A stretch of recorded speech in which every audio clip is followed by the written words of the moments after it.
시간에 맞춰서 연결해가지고 이번 시간 계속 지금 계시록 19장 7절, 8절 보고 있거든요. 오늘은 이제 그 7절에 관련돼가지고 저 설명을 좀 드리려고 하는데요. 지난 시간에 여러 가지 얘기 말씀드렸었죠. 지난 시간이 아니죠. 3시간 됐죠. 3시간 동안 저희가 구원에 대한 얘기와 구원 이후에 이제 저희가 행위에 대한 얘기를 하면서 이제 어린 양의 혼인 만찬하고 혼인 만찬에 초대된다는 것이 무슨 뜻인지, 그다음에 그것이 의복으로, 그러니까 전가된 의, 구원에 의한 전가된 의가 아니라 혼인 만찬에 참가되기 위해서는 자기의 행위를 통해서 하는 그런 의를 입어야 한다고, 또 의복으로 뭐 이런 얘기를 많이 했었습니다. 그래서 결론적으로 지난 몇 시간 동안의 얘기, 뭐 앞으로도 계속 연결된 얘기였습니다만, 연결된 얘기는 구원은 모든 그 그리스도인의 시발점이라는 것, 구원이 종료가 아니라는 것, 구원이 시발점이 아니라 구원 이후에 좀 하루하루 더 주님을 닮아가는 삶, 주님을 알아가는 삶. 저희가 성경 공부하는 것도 주님을 알고 닮아가기 위한 거거든요. 근데 그런 걸 위해서 구원은 시작일 뿐이다. 구원 이후의 행위가 굉장히 중요하다. 또 구원을 받고 주님을 사랑하면 할수록 자연스럽게 주님을 닮아가고 주님을 닮아가는 행위가 나오게 되는 것이다. 이런 얘기를 드렸었고요. 그렇게 되면 결국 이게 뭔가, 구원받고 난 다음에 되는 삶에 대해서는 뭐라고 할 수 있는가? 이게 계시록 처음에 우리가 배웠던 이기는 자랑 같은 겁니다. 그러니까 구원받고 난 다음에 행위를 통해서 주님이 가까이 가는 삶은 결국 뭐가 되는 삶이냐? 이기는 자가 되는 삶이라는 거죠. 이기는 자는 구원받고 난 다음에 있는 얘기거든요. 그래서 그런 부분 말씀드리려고 하고요. 그래서 계시록 17장 14절 잠깐 보시겠습니다.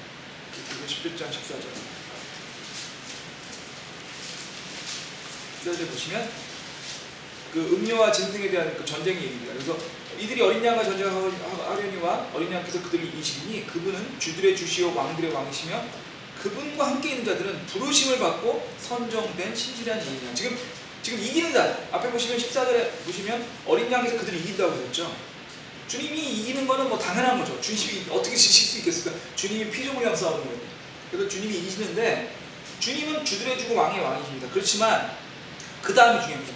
그분과 함께 있는 자들, 그분과 함께 이기는 자들은 부르심을 받고 선정된 신실한 자들이라는 얘기를 하고 있습니다. 이 얘기를 좀 하겠습니다.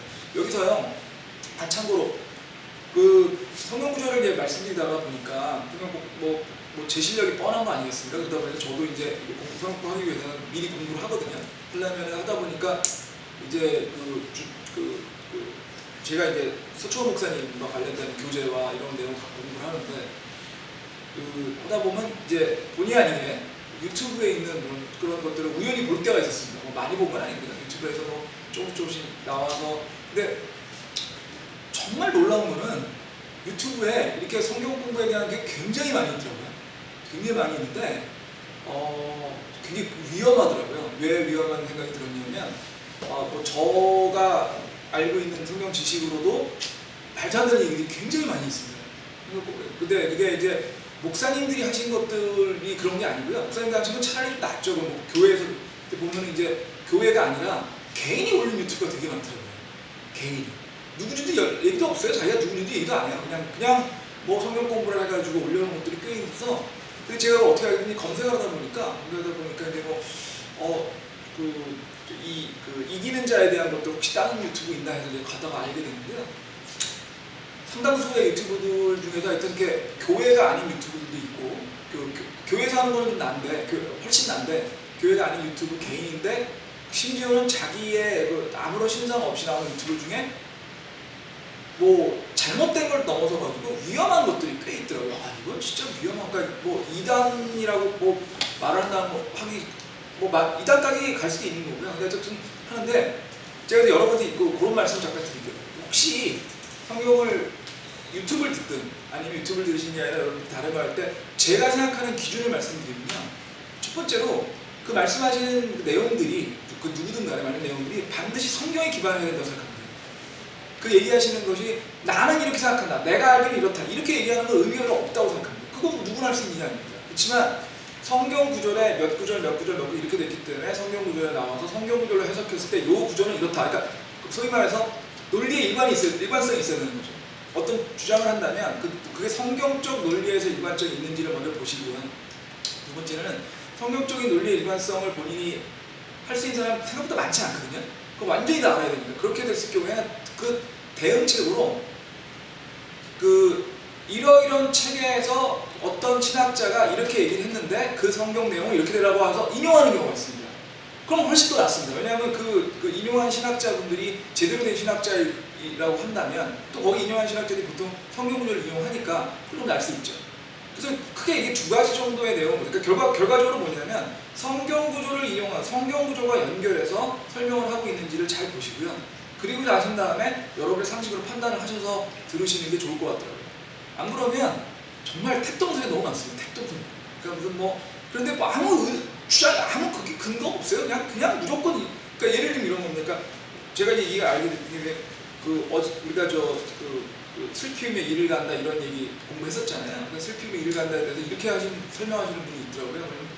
그거는 지옥에 떨어지는 거고 지옥에 떨어지는 거는 아니 뭐 그렇게 설명할 수 있다고 생각하는데 근거가 있어야 될 거 아니에요. 근거가 아무 근거가 없이 그냥 지옥에 떨어지는 거예요. 그래서 이걸 믿지 않는 사람들은 구원을 안 받은 거다. 그래서 제가 보면서 어떤 생각이 들었냐면 야 참 이런 시간에 그냥 자기 성경 공부를 하지 이런 유튜브 올릴까 생각이 들었었어요. 근데 어쨌든 그런데 우리가 혼돈내시면 안 되니까 반드시 성경 구절을 이용해서 그 성경 교리를 설명하고 있는지 그리고 성경 구절들이 여러분들이 알고 계신 지식과 상식을 통해서 여러분들이 이해할 수 있는 줄 생각하시고 더 좋은 방법은 좋은 교회 유튜브만 들으세요.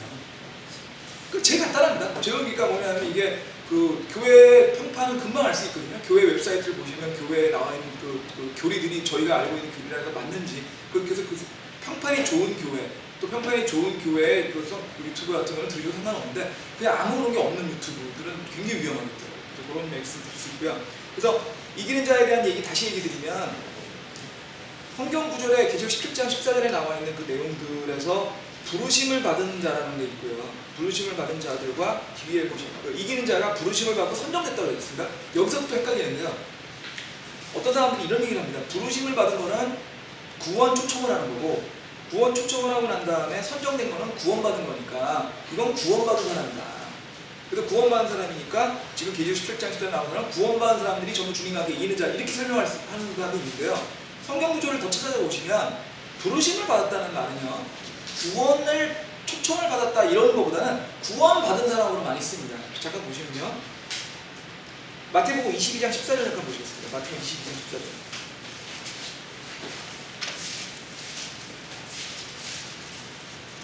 22장 14절에 보시면요. 부름받은 자는 많으나 성령받은 자는 적으냐고 되어 있습니다. 근데 이거 갖고 아까 그런 말씀하시는 분들이 이렇게 구원 초청을 하시는 분들은 많지만 구원을 한다는 사람은 별로 없다. 이렇게 얘기를 생각들 많이 하시는데요. 이 부름받은 자라고 하는 것이 사실은 구원이라는 쪽에 더 많이 쓰이는 걸 말씀드리면 로마서 1장 1절에 가보겠습니다. 로마서 1장 1절.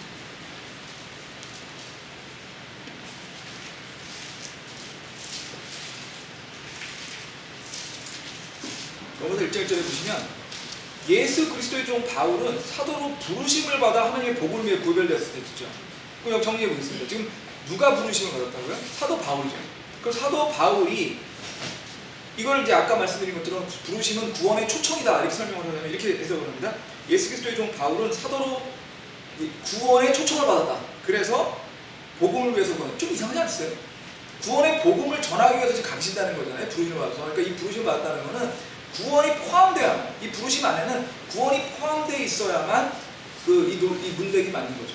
그러니까 요 구조를 봤을 때도 이 부르심을 받았다는 얘기는 구원 얘기가 지금 들어갔을 거가 있는 거고요.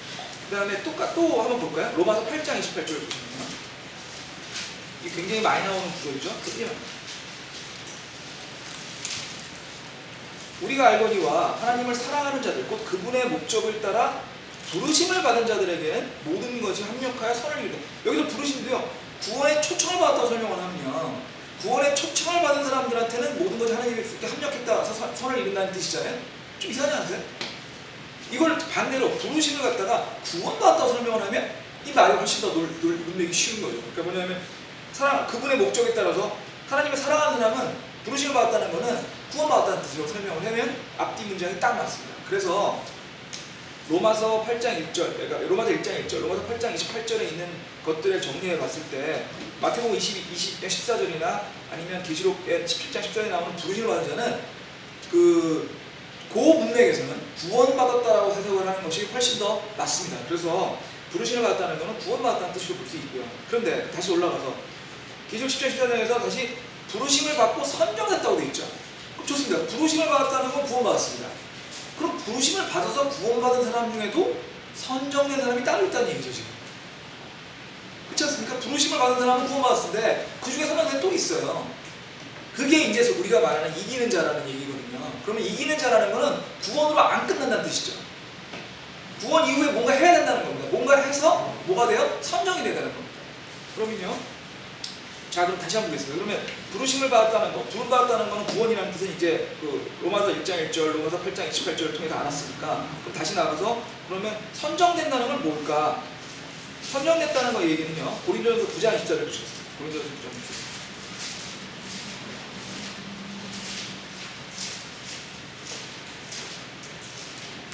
고린도서 9장 24절 이거 굉장히 많이 하는 거죠. 볼게요.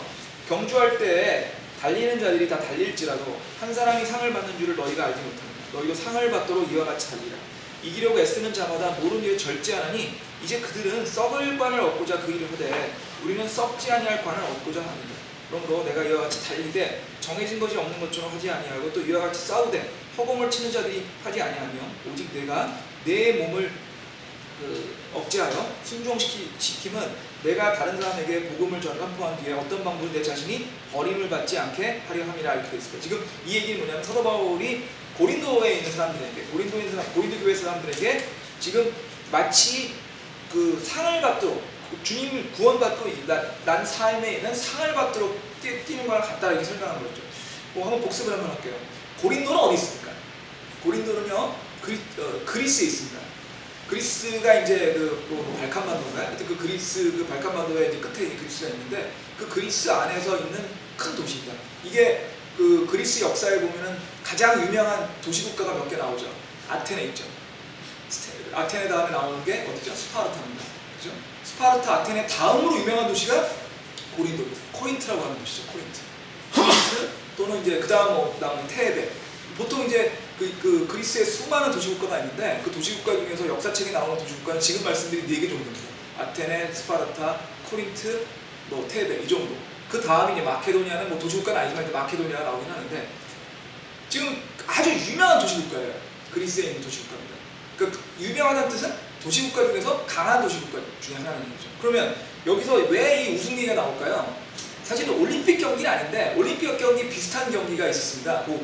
그 시대에 코린트에서 그게 이제 우리로 치면 올림픽 경기 같은 건데요. 올림픽 경기에 나가서 경주하는 게 굉장히 인기가 있었거든요. 그러니까 고린트 사람들한테 설명하기 딱 좋은 이런 겁니다. 그러니까 뭐냐면 야 니네들이 주님을 위해서 노력하는 거는 마치 이런 그 올림픽 경기에 나가서 메달 따는 거랑 똑같은 거야. 그러니까 열심히 해야 돼. 이 얘기하는 겁니다. 머리 팍팍 들어오겠죠. 그러니까 지금 우리나라 현대로 번역을 하면 이런 거예요. 그 형제들 성경 모임에 가서요. 다 군대 안 가는데 군대 안 간 미필자들 성경 모임에 가가지고 너네 하나님 열심히 믿으면 군대도 안 보내. 그리고 그렇게 상 받고 군대도 안 가니까 진짜 열심히 해야 돼. 이런 얘기 하는 거예요 지금. 실감나게.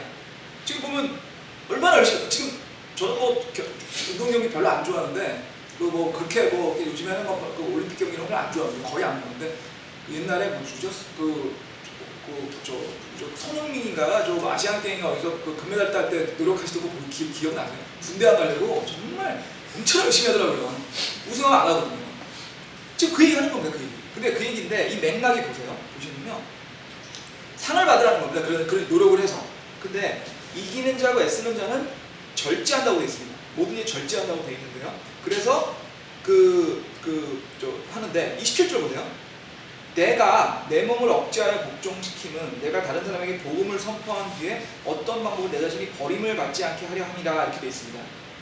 그리고 그 20절에 26절에 보시면 그러므로 내가 이와 같이 달리되 정해진 것이 없는 것처럼 하지 아니하고 또 이와 같이 싸우되 허공을 치는 자가 하지 아니하냐. 지금 이렇게 달리는 사람에 대한 예로 누굴 든 거냐면 사도 바울을 든 겁니다. 사도 바울이 이렇게 마치 경기에 나와서 손흥민이가 올림픽에 나와가지고 금메달 따가지고 군대 안 가려고 하듯이 정말 열심히 했다는 거예요 지금. 그 얘기를 하고 있는 거거든요. 하고 있는데 누가요? 바울이요? 그 다음에 얘기해요. 그러면 바울이 이렇게 주님을 위한 사역, 바울 같은 경우에 복음을 위한 사역이죠. 노력을 합니다. 바울은 구원받지 않았나요? 사도 바울이 구원받지 않았으면 여기 있는 아무도 구원받지 않았다고 저는 생각합니다. 그죠? 사도 바울은 완벽한 그리스도인이거든요. 그 성경에 나오는 사람 중에 아마 예수님을 빼고는 가장 예수님에 가까운 사람 중에 하나일 겁니다. 사도 바울 얘기 지금 그럼 뭐죠? 우승하려고 붙들는 사람은요 사도 바울이 하고 있습니다. 이거 왜 하는 거죠? 구원 이후에 하는 거예요. 구원 이후를 얘기하고 있는 거예요. 사도 바울은 구원 이후에 노력을 해서 상 받으라는 거예요. 지금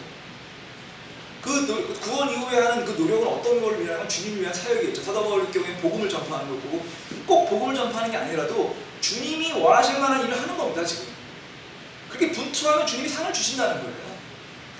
그럼 이 상을 주시는 게 누구냐면 바로 부르심을 받고 구원받고 그 다음에 선정된 신실한 자라는 거죠. 이 얘기가 맥락 이해되시죠? 구원 이후 얘기라는 겁니다. 지금 이 모든 얘기가. 그 다음에요 요 얘기를 가지고 다시 이제 마태복음으로 돌아가겠습니다. 마태복음. 그리고 그렇죠. 이 구원에 대한 얘기를 할 때 하나 또 우리가 할 수 있는 거는 이런 구원받고 난 다음에 신실하게 주님을 위해서 사역을 노력하는데 우리가 하나 알아야 될 게 있습니다. 주님의 기준은요 상대평가가 아닙니다. 미국 대학이나 이런 데가 우리나라도 뭐 그렇게 하는 거예요. 보통 보면은 그 학교에서 성적을 낼 때 커브로 낸다고 하는 표현이 있습니다. 커브로 낸다는 얘기는요 이렇게 종처럼 된 커브로 해가지고 정규분포라고 그러죠. 성적을 비율대로 나눈다는 뜻입니다. 보통 이제 A는 20%, B는 30%, C는 50% 뭐 이런 식으로 해가지고 비율을 나누는 거를 보통 커브로 준다고 하거든요. 그러면요 아무리 열심히 해도 상대가 못해야 돼요. 상대가 못해야 됩니다.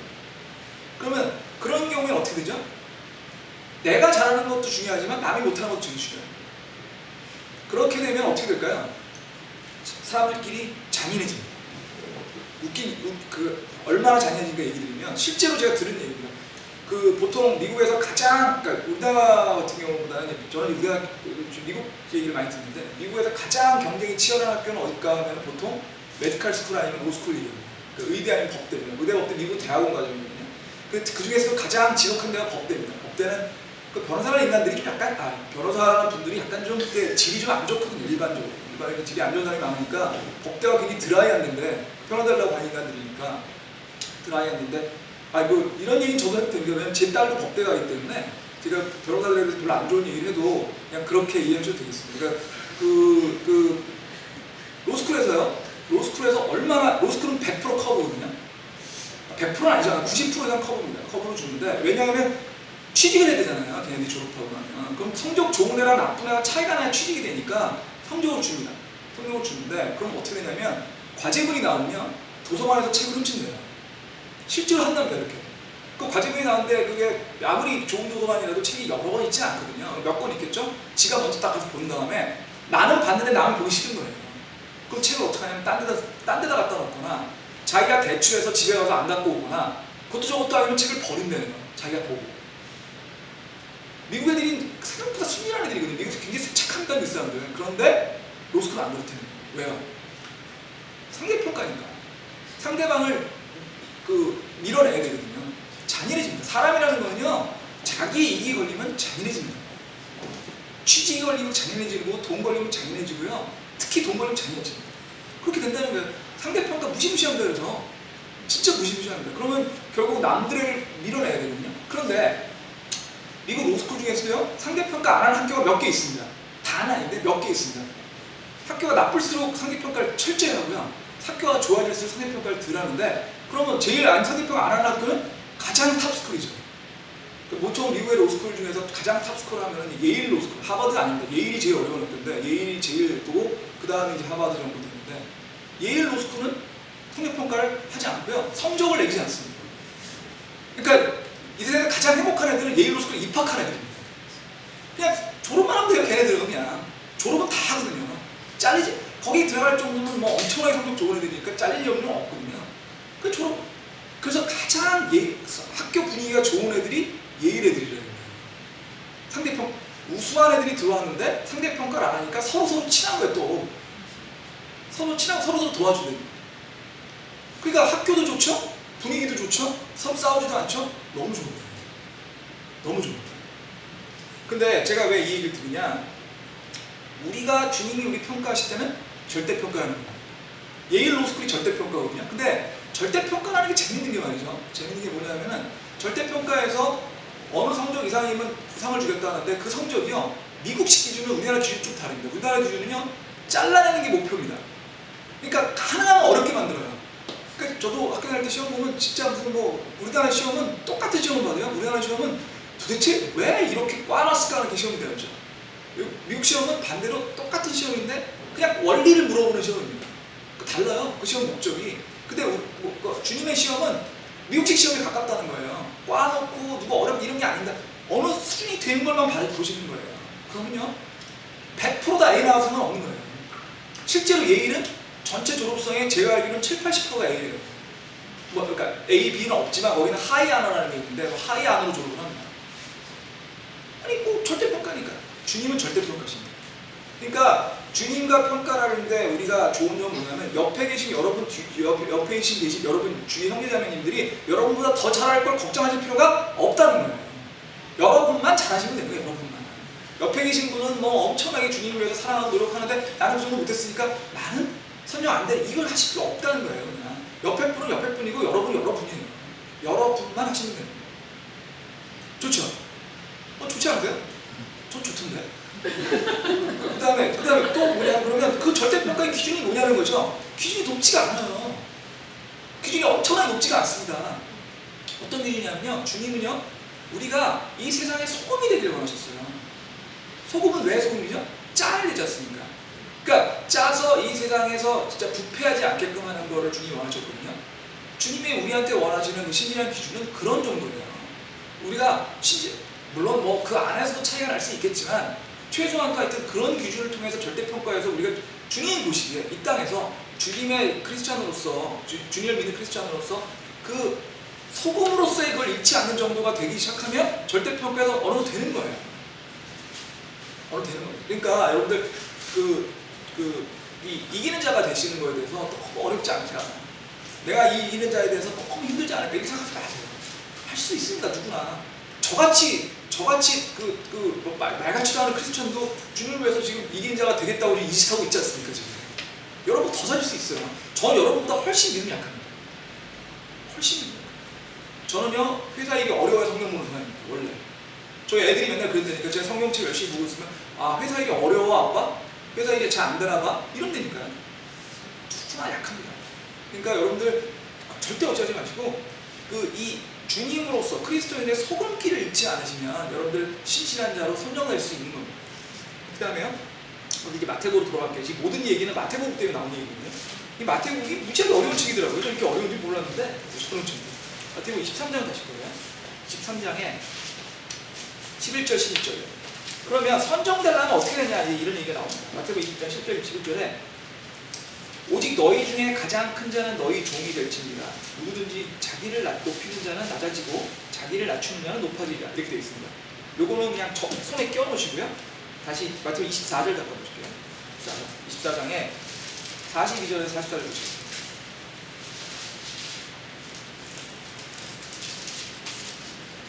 다시 한번요. 그러나 깨어있으라. 어느 시각에 너희 주가 올지 너희는 알지 못하느니라. 그러나 이것을 알라. 만일 집주인이 도둑이 어느 경정에 올 줄 알았으면 깨어있어 자기 집에 뚫리지 않게 하라. 그러면 너희도 준비하고 있으라. 너희가 생각하지 않은 시간에 사람이 아들 오리라. 지금 여기 깨어있으라고 했고요. 앞에는 낮추라고 했습니다. 그거 이해되시죠? 그 다음에 그러면 요거 다시 돌아오기 전에 다시 돌아올 건데 마태복음 25장 다시 볼게요. 25장에 1절부터 13절 잠깐 보겠습니다. 25절 13절 보시는데요.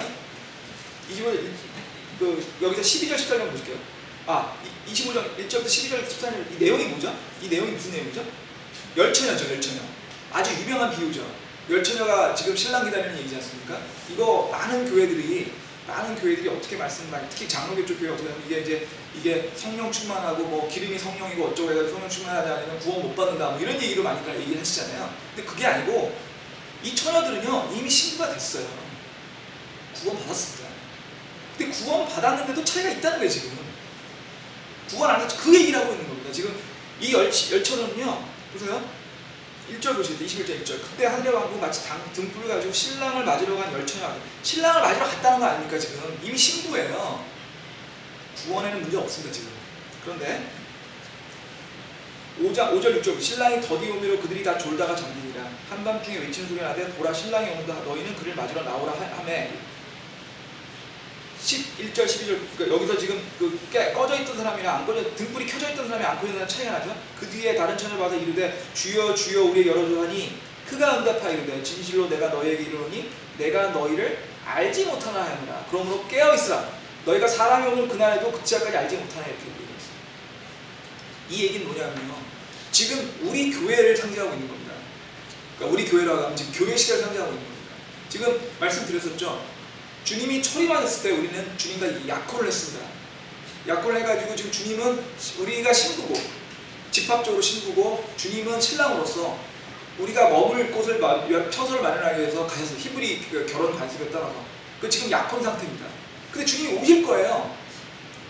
우리는 지금 여기 처녀는 우리 교회와 같은 겁니다. 오실 건데 오셨을 때 두 가지 종류가 있을 수 있다는 겁니다. 하나는 뭐냐면 깨어 있어가지고 등불을 준비하고 있을 수도 있고요. 우리들 중에 구원받은 우리들 중에. 하지만 피곤해서 게을러서 잠이 들어가지고 등불을 준비하고 있지 않을 수도 있다는 겁니다. 근데 등불을 주지하고 있지 않고 있는 사람이랑 않고 없는 사람들 중에 주님이 뭐라고 얘기하냐면 등불을 준비하고 있는 사람들한테는 내가 너희를 알지 못한다 이렇게 얘기한다는 거예요.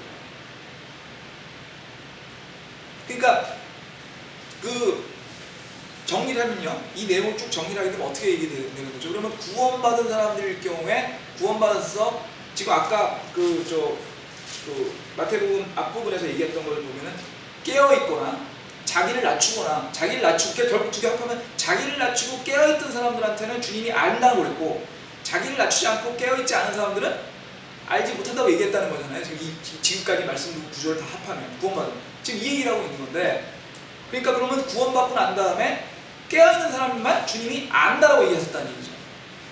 그럼 이제 여기서 질문이 나오셔야 됩니다. 저 같은 경우는 어떤 질문이 나오냐면 그러니까 안다고 하지 않았냐, 여기 안다고 하지 않았냐, 그러니까 결국 안다는 게 구원이라면 결국 깨어있어야 구원받는 얘기 아니냐, 그 앞뒤가 안 맞는 거네. 그럼 신랑이라고 신부라고 했는데 그 안다고 하셨으니까 잘못 듣지 않냐 이렇게 생각할 수 있는 거예요. 근데 그렇지가 않다는 거예요. 여기서 안다는 뜻은요 그런 뜻이 아니에요. 구원 뜻이 아니에요. 근데 이렇게만 얘기를 해놓고 제가 이거에 대해서 근거 규정을 안 드시면 제 말을 믿으시면 안 돼요. 왜 안다? 그럼 왜 안다 구원이 아니라는 거를 근거 규정을 여쭤보셔야 돼요. 그걸 얘기를 드리면 여기서 알지 못한다는 얘기가 여기 나오죠. 그렇죠? 알지 못하는 얘기가 나오는 거. 이 부분에 대해서 잠깐 설명을 드릴게요. 성경에서요 안다라고 하는 구절이 지금 25장 12절에 나오는 안다라는 이런 구절은 성경 구절에서 원래 성경의 본문이 뭐라고 말씀드렸죠? 성경의 본문은 원래 원문은 헬라어입니다. 그리스어입니다. 그리스어죠. 영어 성경 중에 가장 우수한 영어 성경은 킹제임스 성경이지만 원래 원문은 헬라어죠. 그러면 여기서 안다라는 거에 헬라어의 원래 원문은 오이다라고 하는 단어라고 합니다. 제가 뭐 헬라어를 잘 아는 건 아니고요. 이건 그냥 공부를 한 겁니다. 오이다라고 하는 단어인데요. 오이다라고 하는 단어는 여기에도 쓰였고요. 근데 오이다라고 하는 단어는 영어로 번역이 될 때 알다라고 번역이 됐습니다. 노우라고 번역이 돼서 우리나라 말로 알다로 번역이 됐는데 데살로니가 전서에 보시면요.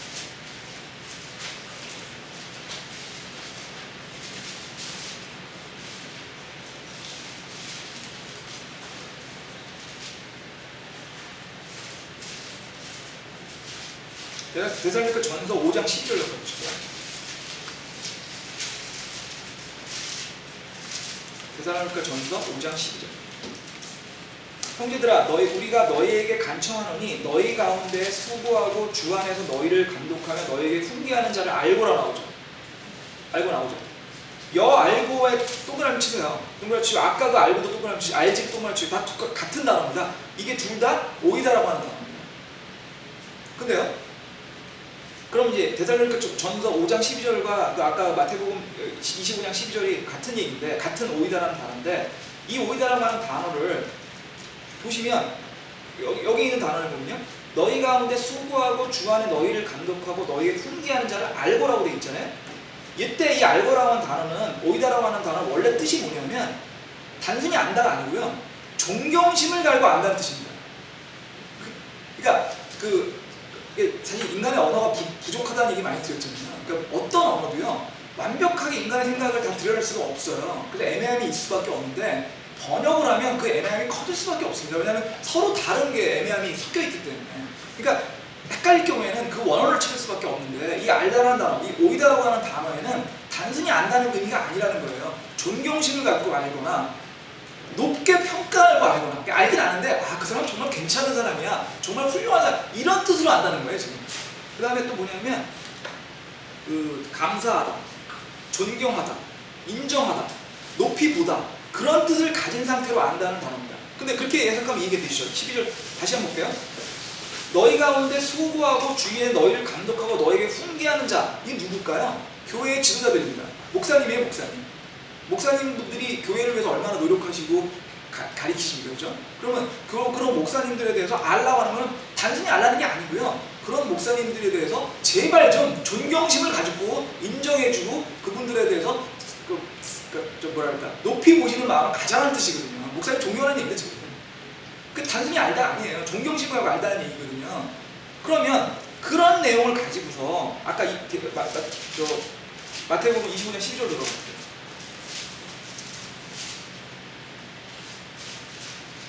마태복음 25장 12절 내가 너희를 알지 못하니라 했지 않습니까? 그죠? 그럼 그 오이다가 여기도 오이다예요. 그럼 이게 무슨 얘기죠? 너네가 내 신부긴 한데 너를 칭찬 못하겠다는 뜻이에요 지금. 존경심을 갖고 너를 알지 못하겠다. 너를 인정하는 게 알지 못하겠다. 너를 높이 보지 알지 못하겠다. 그러니까 그냥 좀 표현을 얘기를 하면 칭찬은 못하겠다. 존경은 못하겠다. 이런 뜻입니다. 그러니까 그러면 앞뒤 문장이 딱 맞는 거죠. 뭐냐면 구원을 받았습니다. 구원을 받아서 신부예요. 신부인데 깨어있지 않았습니다. 언제까지? 신랑이 올 때까지 깨어있지 않아가지고 신랑이 왔을 때 부득이도 지금 깨져 있었어요. 등이 꺼져 있었어요. 그러니까 신랑이 오셔가지고 예수님이 뭐라 하냐면 너가 내 신부인 건 맞는데 칭찬을 못하게 해주겠구나. 잠이 들었습니다. 즉 그 얘기합니다. 이상하세요? 제가 지금 말씀드리는 게 그거 알다 그래도 나는 구원이다 이렇게 생각이 들어요. 저는 이렇게 들으니까 그러네 생각이 들더라고요. 이게 알다인데 이거 구원이 아니고 존경이구나, 오이다니까. 근데 왜 자꾸 알다가 헷갈릴까요? 그렇지 않은 알다도 있거든요. 그러니까 그렇지 않은 알다라기보다는 그렇지 않게 알다로 해석된 단어가 있습니다. 알다라는 단어로 번역되는 단어 중에 그리스어들이 기노스코라고 하는 단어가 있거든요. 기노스코로 되어 있는 알다가 있어요. 그 기노스코 알다는요 마태복음 7장 21절에 나옵니다. 이 마태복음이 어려울 수밖에 없는 거예요 지금. 마태복음에 같은 단어 중에 이런 마태복음 7장 21절에 보시면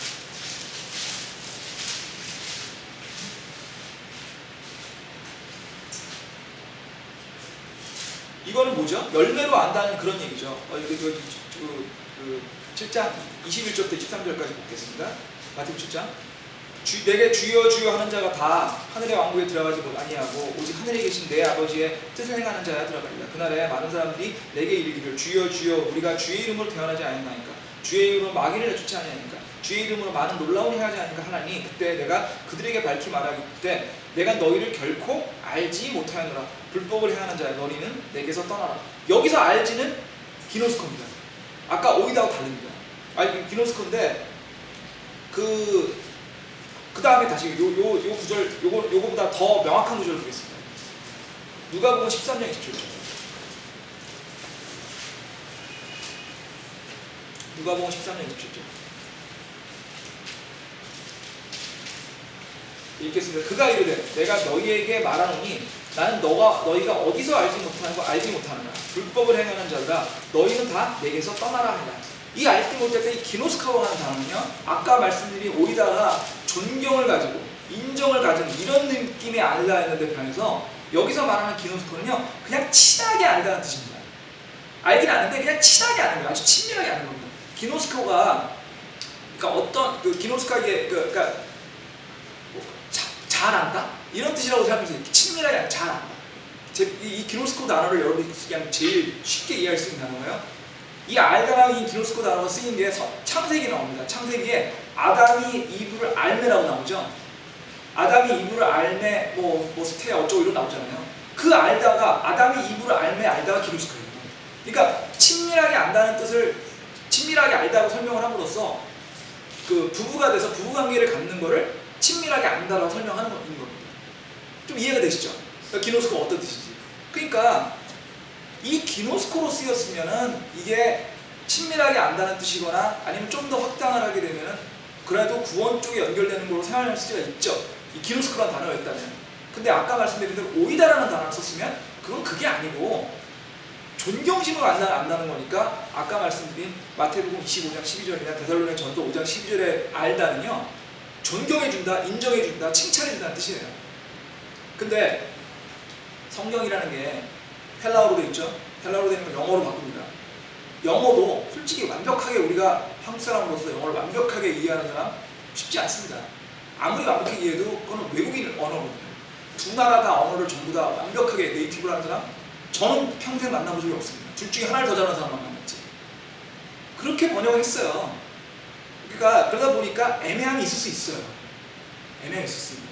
킹게임 성경이 잘못됐다는 게 아니고요. 성경의 번역의 성격상 애매할 수 있다는 겁니다. 이 안다라는 게 그래서 애매한데 이렇게 기노스코하고 오이다까지 찾아봤을 때는 분명히 우리가 알 수 있는 부분은 뭐냐? 우리가 마태복음 25장 12절에서는 이거는 구원 얘기가 아니라는 거예요. 구원 이후에 얘기하는 거죠. 자, 이제 여기까지 됐고요. 자, 이제 오늘 본문을 얘기를 진짜 중요한 얘기를 하려고 하는데 지금 10분밖에 안, 5분밖에 안 남았는데. 그럼 이제 다시 가서 그럼 이제 여기에서 결론적으로 이제 뭘 알고 싶냐면 이랬을 때 그러면 주님으로부터 인정받아서 아는 사람이 돼야 돼요. 되고 싶어요. 되고 싶습니다. 그럼 어떻게 되죠? 그게 이제 아까 맨 처음에 봤던 그겁니다. 마태복음 23장 11절 다시 볼게요. 23, 11절. 그러니까 그렇게 주님으로부터 인정받으려고 그러면 어떻게 되냐면 깨어있어야 된다고 얘기 아까 했었죠. 근데 깨어있어야 되고요. 23, 11절, 11절에 보시면 오직 너희 중에 가장 큰 자는 너희 종이 될지니라. 누구든지 자기를 높이는 자는 낮아지고 자기를 낮추는 자는 높아지고. 지금 깨어있는 것 외에 또 하나 우리가 주님의 마음을 선정하니까 그러니까 우리의 행위로서 주님의 선정되기 위해서는 우리 스스로를 낮춰야 됩니다. 낮춘다는 얘기는 다른 분들을 위해서 봉사하고 다른 사역하고 이런 뜻인 것 같아요.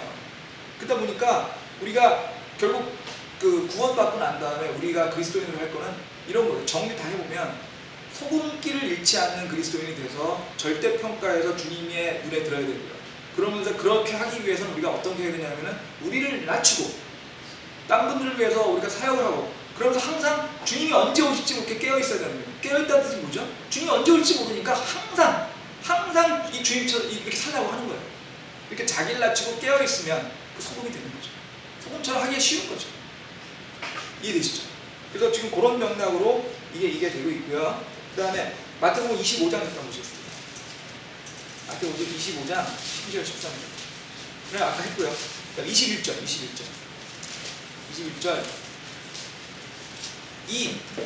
지금 이제 이게 결국 구원에 대한 얘기가 아니라 구원 이후에 대한 얘기인 건데 지난 시간에 했던 겁니다. 지금 뭐죠? 달란트 비교하고 있죠? 달란트 비교에서 달란트를 준 종들은 어떤 종이라고요? 구원 받은 거예요. 이미 종이라니까요. 앞에서 신부가 이미 신부듯이 종입니다. 달란트 좋습니다. 그런데 그 달란트를 받은 종 중에서도 21장에 보시면 그의 주인이 그에게 이르되 잘하였더라 착하고 신실한 종아 내가 적은 것에 신실하였던즉 내가 너를 많은 걸 다스릴 친절한 사람이 너는 내 주인의 기쁨에 참여하라. 이런 사람도 있고요. 그 뒤에 보시면요 26절 보시겠습니다. 26절에 보시면 그의 주인이 그에게 응답하여 이르되 악하고 게으른 종아 너는 내가 뿌리지 않은 데서 거두고 흩뿌리지 않은 데서 모으는 줄 알았으니 악하고 게으른 종이라고 되어 있으니까 이게 나쁜 사람 같지만 종이니까 구원은 받은 거예요. 구원은 받은 겁니다. 그런데 그 뒤에 보실게요. 그러면 36절 보실게요. 아니 36절 아니라 잠깐 마태복음 25를 30절 보실게요. 23절에 보시면 너희는 이 무익한 종을 바깥 어둠 속에 내던지라. 거기서 슬피움의 이르감이 있습니다.